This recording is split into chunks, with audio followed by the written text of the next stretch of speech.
Bonjour et bienvenue dans notre série de podcasts réalisés à l'occasion de la célébration des 190 ans de Blanchon Group. Un espace de discussion et d'échange dédié à l'innovation, à la recherche technologique et au développement durable. Aujourd'hui, nous accueillons deux expertes, Sophie Marquis, déléguée générale de l'association Chimie du végétal, et Élodie Biensman, chef de projet innovation du groupe Blanchon, pour parler du développement et de la promotion de l'innovation dans le secteur. Pour commencer, quand l'innovation est un pilier fondamental dans l'ADN d'une entreprise, comment est-elle promue à tous les niveaux ? Pour répondre à ta première question, Alexia, je pense que l'innovation peut être promue à différents niveaux. Déjà en interne au groupe Blanchon, et également en externe. Si je commence déjà par l'interne, quand j'ai été recrutée il y a 4 ans par le groupe Blanchon, on m'a demandé de mettre en place un petit process assez simple qui permette de développer à l'époque des produits, de l'idée à la commercialisation du produit, à sa distribution et à sa fin de vie. Et donc ce process simple, c'est un peu un cadre, mais pour innover, on sait que parfois il faut un peu bouger un peu les murs, retirer certains meubles et justement sortir du cadre. Donc le cadre, c'est bien parce que ça donne une idée de ce qu'il faut faire en interne, de ne pas aller dans tous les sens non plus. Mais ça permet aussi de se dire « Ah, mais comment je pourrais sortir de ce cadre pour innover et peut-être trouver des nouvelles solutions, créer une nouvelle chimie, créer de nouveaux produits, mais pas que des produits. » Parce que quand on parle innovation, souvent, ça a été peut-être... on a une culture de chimiste, donc c'était un peu, on va développer des nouveaux produits innovants, mais il n'y a pas que le produit. On peut innover à tous les niveaux. Ça peut être le produit, ça peut être une innovation industrielle, ça peut être une innovation digitale, ça peut être une innovation dans la façon de commercialiser le produit. Voilà, il ne faut pas se fermer, mais il faut quand même se structurer pour pas innover dans tous les sens et qu'il n'y ait pas de lien avec la stratégie de l'entreprise. Donc voilà, donc en interne, on a un petit cadre qui définit comment innover en interne, à qui on s'adresse, quelle porte on va aller taper le matin en se disant « Ah, j'ai une super idée, est-ce qu'on peut la lancer ?» On va vérifier quand même qu'il y a un marché derrière, qu'il y a un besoin client et qu'on va l'adresser en fait avec cette nouvelle idée, que ça va l'intéresser, qu'à la fin, on ait quand même un besoin qui a été identifié et qu'il y a une étude de marché qui a été faite derrière et que ça ne va pas servir à rien en fait de lancer un produit pour rien ou un nouveau service. Donc là, c'est l'innovation en interne, mais il y a aussi l'externe qui est important, c'est-à-dire qu'on peut, moi, Élodie Biensman, chef de projet, je vais pas innover toute seule. J'ai pas des idées de génie tous les jours qui vont tomber du ciel, donc j'ai besoin de monde autour de moi, de m'entourer d'équipes, de personnes qui viennent justement m'aider à cogiter et à trouver de nouvelles solutions pour Blanchon. Donc en interne mais également en externe, donc c'est notamment avec des associations professionnelles qui vont nous apporter tout un réseau, des échanges en fait avec l'extérieur qui vont nous ouvrir à de nouvelles idées. Je pense à la FIPEC, qui est la Fédération des peintures, des encres, des colles, qui est un membre aussi important pour notre société, qui va justement parler avec les pouvoirs publics, qui parle avec d'autres industriels de la peinture. Je pense aussi à des associations dans lesquelles on participe sur des sujets tels que l'économie circulaire. Donc je pense au Club Circulaire, qui est aussi un club qui nous apporte de la connaissance au quotidien sur comment on pourrait innover dans l'économie circulaire. Parce que voilà, aujourd'hui, en tant que fabricant de peinture, on a beaucoup de travail à faire autour de ce sujet. Et je pense également à la CDV. Et c'est pour ça que Sophie Marquis, tu es notre invitée aujourd'hui, parce que on a un lien fort qui s'est créé il y a 4 ans, et ce lien fort, on va l'expliquer, je pense, tout au long de ce podcast. Et le rôle que la CDV a joué avec nous, c'est de justement nous mettre en lien avec ce réseau de la filière du bâtiment biosourcé. Et je pense que je peux te laisser la parole sur qu'est-ce qu'on a pu mettre en œuvre et puis des exemples un peu concrets de nos réalisations justement à l'extérieur de Blanchon. Merci Elodie, bonjour à tous et merci à Blanchon Group de m'inviter. On est très heureux d'être là avec vous et de fêter vos 190 ans. Donc l'association Chimie du végétal, elle n'a que 15 ans, mais elle rassemble tous les acteurs industriels qui sont convaincus de l'intérêt de la chimie du végétal et des produits biosourcés, et Blanchon Group en fait bien évidemment partie. Alors c'est vrai que collectivement, on peut travailler ensemble pour lever les freins et les verrous pour développer ces produits qui sont innovants. Alors Elodie, tu parlais de sortir du cadre. Oui, dans l'innovation, mais c'est vrai qu'au sein de l'association, on essaye justement de trouver un cadre, alors là peut-être plutôt réglementaire, qui favorise le développement de ces produits biosourcés et de sensibiliser également les pouvoirs publics et les acteurs économiques de façon générale de l'intérêt de cette filière et de l'intérêt de la soutenir. Donc ça nécessite de se projeter et d'accepter une vision stratégique. Et c'est vrai qu'il est parfois compliqué quand on se compare avec des filières qui existent depuis longtemps, des filières matures, de promouvoir une innovation. On est toujours dans l'amélioration continue et c'est bien l'objectif d'être tous ensemble, de partager des enjeux et des objectifs communs, de partager des verrous qui sont en général les mêmes et d'œuvrer collectivement pour qu'ensuite, après, individuellement, chacun en bénéficie des fruits. Et parmi les actions et les projets qu'on travaille en commun, c'est vrai qu'avec Blanchon Group, on travaille autour du thème du bâtiment biosourcé et essayer de montrer, de cartographier, de voir tous les produits biosourcés qu'on peut trouver dans un bâtiment et de sensibiliser, parce qu'on n'a parfois qu'une vision parcellaire de ce bâtiment biosourcé, et donc de faire de la pédagogie et de montrer ce que ça représente et ce que ça pourra représenter dans le futur. Concrètement, justement, on a eu un échange ce matin avec ce fameux groupe de travail. Il y a juste 1 heure, en fait, on travaillait sur quels acteurs étaient intégrants dans cette filière biosourcée. Je sais pas, on peut citer un exemple. Par exemple, on se disait, on est autour de la table, on est tous des fabricants de peinture. Ok, le bâtiment biosourcé, il y a de la peinture, mais il n'y a pas que de la peinture dans un bâtiment. Il y a aussi toute la structure. Donc, il faut imaginer quels matériaux pourraient être transformés. Là, on parle de transformation aussi de la chimie, donc on parle d'innovation. Comment on pourrait aller chercher ces acteurs qu'on n'a pas encore identifiés d'ailleurs, faut qu'on les liste, mais comment on pourrait aller les chercher et leur expliquer, promouvoir la chimie du biosourcé auprès d'eux pour développer une filière plus forte et créer des vraies applications dans un bâtiment. On parlait justement des tuiles, en se disant, les tuiles, est-ce qu'on pourrait avoir des solutions biosourcées ? On ne sait pas, peut-être qu'ils sont en train de travailler dessus, mais on ne le sait pas encore. Donc c'est en allant taper à leur porte qu'on pourra savoir s'ils travaillent justement sur une nouvelle chimie et s'ils peuvent s'intégrer à cette filière et essayer de les convaincre justement avec des solutions existantes déjà et concrètes, par exemple avec des fabricants de peinture qui pourront dire, nous on pourrait appliquer sur votre tuile une finition biosourcée qui pourrait avoir un intérêt. J'essaie d'imaginer aussi des nouvelles façons de promouvoir le biosourcé, mais voilà, c'est un exemple parlant et concret réalisé ce matin. Et tout à l'heure, Elodie, tu disais que parfois, toi, toute seule, tu pouvais pas avoir toutes les idées. Et c'est vrai qu'on est plus fort et plus intelligent à plusieurs. Et c'est tout l'intérêt de travailler ensemble et d'être dans le cadre d'une association où chacun vient avec une expertise et la met en commun et la met au profit de tous pour avancer collectivement. Et en fait aussi par rapport à l'innovation, la difficulté qu'on peut avoir, c'est de développer des outils qui sont capables de mesurer et de montrer les bénéfices de ces produits innovants qui vont venir sur le marché. Et donc là, il y a tout un travail à la fois d'imagination et de prospection et donc qui est en amélioration continue. Et donc, c'est en ça que c'est aussi un travail qui est passionnant, c'est qu'on modifie, on améliore en faisant, et donc il n'y a jamais de parti pris et de choses qui sont gravées dans le marbre. On avance en faisant et step by step, on s'améliore. Et justement, pouvez-vous nous donner des exemples de collaboration entre l'association Chimie du végétal et Blanchon Group qui vont permettre le développement et la promotion de l'innovation ?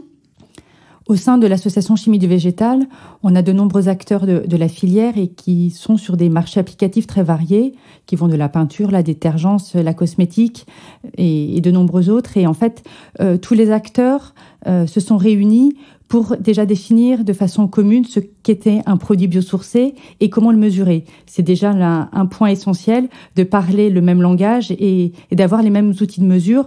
Et cela, qu'on parle d'une peinture ou d'un produit de la détergence ou d'un cosmétique. Alors un produit biosourcé, déjà, il est totalement ou partiellement issu de biomasse, donc de matières premières, qu'elles soient végétales ou animales. Et en fait, la profession s'est mis d'accord pour qu'on utilise la même norme, la norme EN 16640, pour mesurer la teneur en carbone biosourcé. Alors, une fois qu'on a défini entre nous ce qu'est un produit biosourcé, il faut que le grand public, l'acheteur final et même les pouvoirs publics comprennent ce qu'est un produit biosourcé. Et c'est un travail qu'on a mené au sein de l'association Chimie du végétal, c'est de faire un sondage régulièrement avec l'IFOP pour mesurer la connaissance des consommateurs sur ce qu'est un produit biosourcé et son niveau d'appétence. Et le fait de faire ce sondage de façon régulière permet de mesurer les tendances et de voir si cette connaissance est en croissance, si les choses s'améliorent.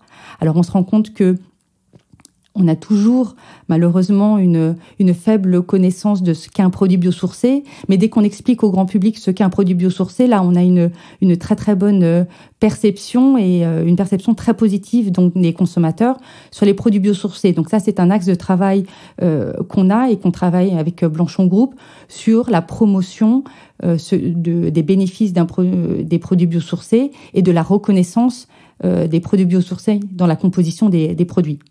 Et nous, on le retrouve aussi sur le terrain parce qu'on a lancé 2 gammes de produits. Une gamme sur le do-it-yourself avec Nature Protect de Saint-Hilord et une gamme sur la distribution professionnelle avec la ligne qualité environnement de Blanchon.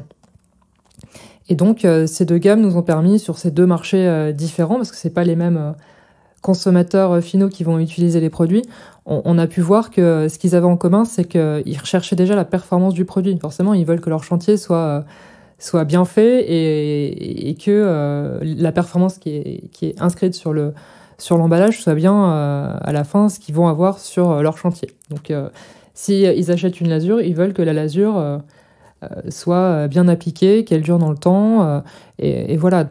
Oui, dans le baromètre IFOP, on se rend compte que quand on demande donc aux consommateurs quels bénéfices ils voient derrière les produits biosourcés, donc il y a le bénéfice environnemental qui est cité bien évidemment en premier, également le côté économie et relocalisation d'activités en France. Et quand on demande également s'ils pensent qu'un produit biosourcé est aussi efficace ou moins efficace qu'un produit dit traditionnel, on se rend compte qu'il y a une image très positive des produits biosourcés puisque les consommateurs considèrent que c'est un produit tout à fait équivalent, aussi efficace. Et on le voit dans d'autres secteurs, les produits biosourcés parfois apportent même des fonctionnalités supplémentaires, donc sont même, on va dire, plus performants sur certains aspects qu'un produit traditionnel. Quoi qu'il en soit, ce qu'il y a à retenir, c'est qu'on a une appétence, vraiment une bonne image des produits biosourcés, qu'il faut expliquer ce que c'est. Il y a un besoin d'éducation du consommateur, mais également aussi, et on le voit, des pouvoirs publics sur ce qu'est un produit biosourcé et qu'il faut communiquer sur les bénéfices, les avantages et que les consommateurs ont envie d'en savoir plus. Et c'est dans le cadre de cette transparence et d'éducation du consommateur que Blanchon Group peut s'inscrire. Et si je peux compléter, à l'association Chimie du végétal, on représente vraiment la filière de l'amont à l'aval de cette filière chimie du végétal et un des acteurs et un des maillons importants de la filière est la distribution et le metteur en marché. Et lui, il a aussi son rôle à jouer pour éduquer, accompagner le consommateur vis-à-vis parfois de produits nouveaux. Donc, il faut accompagner à l'utilisation et accompagner surtout et communiquer sur les bénéfices des produits. Et justement, le rôle des distributeurs, c'est de nous aider à relayer l'information sur les produits biosourcés qui sont des produits innovants. Et donc, on a notamment fait labelliser notre gamme Nature Protect de Saint-Hilord avec le label Solar Impulse qui nous avait été justement demandé par un de nos distributeurs, et ça a activé en fait cette labellisation, puisque en fait c'est de la promotion par le réseau. On avait déjà entendu parler du label, mais on n'avait pas passé le cap d'aller se faire labelliser. Et le fait que le distributeur nous a demandé, ça serait bien d'avoir cette caution extérieure pour labelliser cette gamme. Et c'est pour ça qu'on s'est lancé, et ça nous a apporté une lumière supplémentaire et une manière aussi adaptée pour parler de nos produits. Donc, et toujours en lien forcément avec la stratégie de l'entreprise, qui est de développer des produits toujours plus éco-responsables, mais également rentables. Et cette stratégie était commune avec le label Solar Impulse, puisque vraiment le cœur des solutions de Solar Impulse, c'est des solutions qui soient à la fois responsables, mais surtout rentables. Parce qu'on va pas lancer des produits sur le marché qui vont pas être rentables, en fait. Ça serait aussi compliqué de faire fonctionner la société et le groupe Blanchon, et tout ce qui est autour, de rémunérer les salariés, etc. Voilà, il y a vraiment un business model à construire autour de la chimie du biosourcé et de nos innovations. Et Élodie, puisque tu parles de business model, ça me fait penser aux questions de financement, et un aspect qu'on travaille également au sein de l'association Chimie du Végétal, c'est d'essayer de créer un écosystème qui puisse favoriser justement l'innovation, et que des acteurs économiques qui veulent faire du progrès, innover, soient accompagnés par les pouvoirs publics, et donc développer les mesures de soutien, de comprendre quelles sont les attentes des acteurs pour essayer donc de développer les outils les plus adaptés. C'est un des rôles de l'association Chimie du Végétal, et pour cela on a besoin d'avoir des membres qui nous font remonter leurs problématiques, et de comprendre sur quels aspects de la chaîne de l'innovation il faut agir. C'est vrai que pour la chimie du végétal, on parle souvent d'une industrie de temps long, puisque du moment où on développe l'idée jusqu'à la mise en production et la mise en étagère du produit peuvent se passer des dizaines d'années. Et donc là, on a besoin d'avoir des outils politiques, économiques, structurants sur le long terme, qui permettent de la première étape d'idée jusqu'à la mise en marché, un accompagnement financier. Donc on est d'ailleurs sur ce point de vue-là assez content et satisfait de mesures qui ont été récemment annoncées, puisqu'une stratégie nationale dédiée aux produits biosourcés a été annoncée en décembre 2021, et clairement les pouvoirs publics ont identifié la chimie du végétal et les produits biosourcés comme un secteur d'avenir, comme un secteur à promouvoir et à soutenir, en dotant un budget de 420 millions d'euros pour la filière, pour qu'elle se développe. Et c'est avec ce type d'outils qu'on peut en tous les cas essayer de favoriser l'innovation au sein des entreprises. Et oui, donc tu parles de financement, mais autour des financements, il y a aussi des obligations réglementaires. Et les obligations réglementaires, parfois, on les prend un peu comme un poids, mais au final, ça peut être des belles opportunités, surtout sur le secteur du biosourcé. On a justement une obligation réglementaire qui est la RE 2020. En fait, cette RE 2020, qu'est-ce que c'est ? En fait, c'est une réglementation autour du bâtiment, et qui s'appelait avant la RT 2012. Donc RT 2012 pour réglementation thermique. Et on a switché sur une RE 2020, donc en 2020, comme l'indique son nom, mais en fait en 2022, parce qu'à cause de la crise Covid, elle a été un petit peu reportée dans les faits.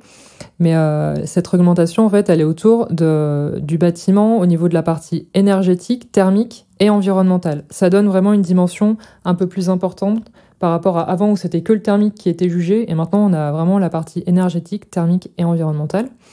Et donc, dans le cadre de cette obligation, il y a justement une obligation de rajouter un pourcentage de produits et de matériaux biosourcés. Et donc, pour nous, on le voit plutôt comme une opportunité plutôt qu'une contrainte. Donc, c'est un bel exemple de promotion de l'innovation par les pouvoirs publics. Oui, puis c'est essayer de créer et de développer des marchés, de développer la demande.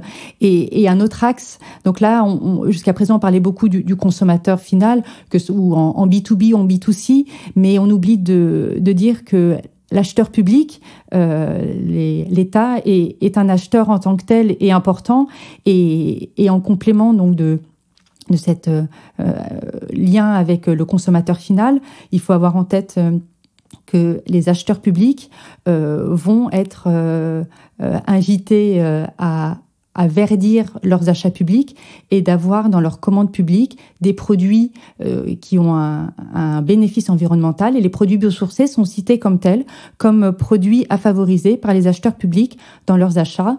Et donc là, on anticipe que dans le secteur dans lequel Blanchon Group intervient, qu'il va y avoir une demande à venir et supérieure de ces acheteurs publics pour les produits. Et donc, ça va également nécessiter de présenter les produits, de montrer l'avantage, de montrer qu'ils sont en effet techniquement tout à fait efficaces.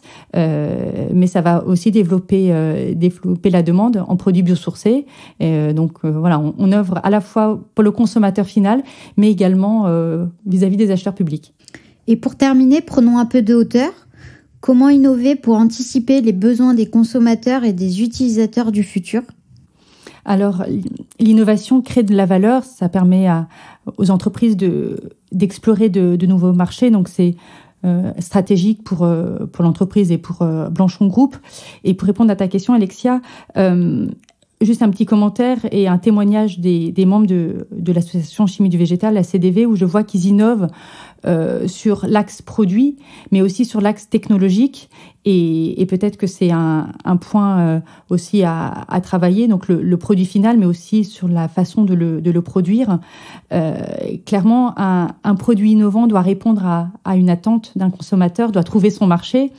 Et je pense que l'intérêt pour Blanchon Group d'être à la CDV, c'est aussi de pouvoir regarder, écouter et benchmarker, si tu me permets cet anglicisme, de regarder dans d'autres secteurs de marché applicatif les dynamiques de marché justement. Et on le voit notamment dans le secteur de la cosmétique. C'est un secteur où les produits biosourcés et donc issus de la chimie du végétal sont très présents. Donc ça peut être une façon de se comparer, de voir la dynamique et les attentes des consommateurs. Et on voit que dans le secteur de la cosmétique, si je parle de naturalité, c'est quelque chose qui semble évident.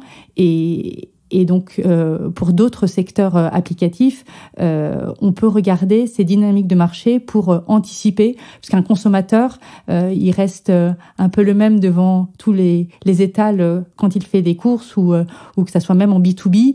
Ces dynamiques et ces drivers par rapport à la naturalité, l'éco-responsabilité me semblent présents, quel que soit le marché applicatif. Je suis complètement d'accord parce qu'il y a la cosmétique, mais je pense aussi à un secteur qui est peut-être plus proche de celui de la construction que la cosmétique. Je pense à la détergence qui est aussi membre, enfin il y a beaucoup de membres au niveau de la CDV. Et la détergence, quand on va dans un magasin de grande distribution, on trouve déjà aussi beaucoup de produits qui sont biosourcés avec des messages éco-responsables. Donc c'est important pour innover que de s'ouvrir à d'autres domaines, de pas être que focus sur le marché de la construction. On a besoin aussi de s'ouvrir à d'autres marchés, d'aller regarder dans des magasins de la grande distribution. On a besoin aussi d'aller sur, par exemple, des magasins d'automobiles. Je vais citer plein de domaines, mais de s'ouvrir en fait, de pas rester que dans son domaine, de pas innover en vase clos, parce que même si on a pu ça a pu porter ses fruits, aujourd'hui on se rend compte qu'il faut aller plus loin et qu'il faut être plus collaboratif dans nos développements, dans nos innovations.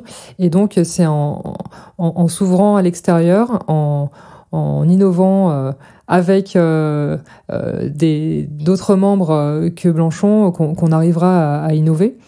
En interne aussi, chaque collaborateur peut aussi apporter sa pierre à l'édifice, c'est-à-dire que il n'y a pas que moi qui vais sur le terrain.